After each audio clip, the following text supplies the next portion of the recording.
Guadalajara, México. Finales del siglo XVIII.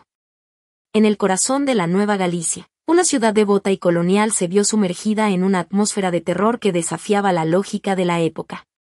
No eran enfermedades, ni bandidos. Era algo que drenaba la vida, dejando tras de sí cuerpos exangües y una pregunta que aún resuena en los muros del Panteón de Belén: ¿puede el mito manifestarse en la realidad física? La leyenda narra la llegada de un misterioso caballero europeo, cuya presencia coincidió con una serie de muertes inexplicables.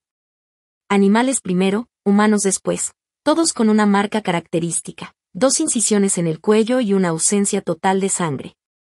La ciencia forense de aquel entonces, limitada por la superstición, llamó a lo que hoy analizaríamos como un fenómeno de histeria colectiva o, quizá, algo mucho más oscuro. ¿Fue el vampiro de Belén un depredador real oculto tras una capa de aristocracia, o el primer caso documentado de una psicosis social en el México colonial? Para entender al vampiro de Belén, debemos diseccionar el contexto biológico y social. En una sociedad sin electricidad, la noche pertenecía a lo desconocido. La investigación histórica sugiere que el vampiro era un hombre de gran estatura, pálido y de hábitos nocturnos. Desde una perspectiva científica actual, podríamos estar ante un caso de porfiria o simplemente un asesino serial con un fetiche hematofágico, un perfil que la criminología moderna reconoce pero que la Guadalajara de 1800 solo podía explicar mediante lo sobrenatural. La captura no fue producto de la policía, sino de una turba armada con fe y miedo. La narración popular dicta que fue emboscado y atravesado por una estaca de madera de camichín. Aquí es donde la botánica y la arqueología se entrelazan. Al ser enterrado en el Panteón de Belén, se dice que la estaca echó raíces, alimentándose de los restos del cadáver para convertirse en un árbol colosal que hoy abraza la tumba con sus raíces de piedra. Si la materia no se crea ni se destruye, ¿es posible que la esencia de un depredador pueda ser contenida por la biología de un árbol? Hoy, el fenómeno del vampiro de Belén tiene aplicaciones que trascienden el mito. Se ha convertido en un caso de estudio para la antropología cultural y el tanatoturismo. El árbol del vampiro es un laboratorio viviente. Las autoridades del panteón vigilan su crecimiento, pues la leyenda advierte que si el árbol muere o las raíces rompen el sarcófago por completo, lo que está dentro volverá a caminar. Desde el punto de vista de la conservación arquitectónica, este sitio representa un desafío, como preservar un monumento histórico, el sarcófago, cuando está siendo destruido por un organismo vivo que es, en sí mismo, la prueba de la leyenda.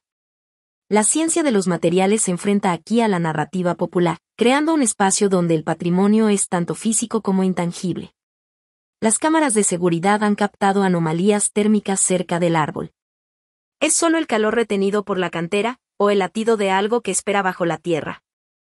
El mayor desafío no es el vampiro, sino la erosión de la verdad. La ciencia se enfrenta a la degradación del ADN ambiental en las criptas. Intentar probar la existencia de un individuo específico en esa tumba es casi imposible sin perturbar el descanso eterno y el protocolo de conservación. Además, existe el desafío social, la desmitificación. ¿Qué pierde una cultura cuando la ciencia explica sus monstruos? El árbol del camichín está enfermo. Las plagas y la contaminación urbana amenazan su vida. Si el árbol cae, el desafío para Guadalajara será psicológico. ¿Estamos listos para ver qué hay, o qué no hay, bajo esas raíces? La tensión entre la evidencia empírica y la fe romántica en el monstruo mantiene a la ciudad en un estado de vigilia constante. ¿Protegemos el árbol por su valor ecológico, o porque en el fondo, preferimos que el monstruo siga encerrado? El vampiro de Belén es más que un cuento de terror, es un espejo de nuestros miedos más profundos a la muerte y a lo que acecha en las sombras de la civilización. A través de la lente de la historia, la criminología y la botánica, hemos intentado diseccionar una sombra. Pero al final de la investigación, el árbol permanece ahí, imponente, recordándonos que hay misterios que la lógica no puede podar. Guadalajara duerme, pero el camichín sigue creciendo, alimentándose de la tierra, del tiempo y, quizás, de un pacto que la ciencia aún no logra comprender. Porque mientras haya oscuridad, siempre habrá espacio para que un mito encuentre su lugar en el mundo de los vivos. A veces, la única forma de mantener a raya a nuestros monstruos es dándoles un lugar sagrado donde puedan echar raíces. Encuentra más contenido, consejos prácticos y debate en mis redes sociales. Tu interacción es el motor para seguir creando.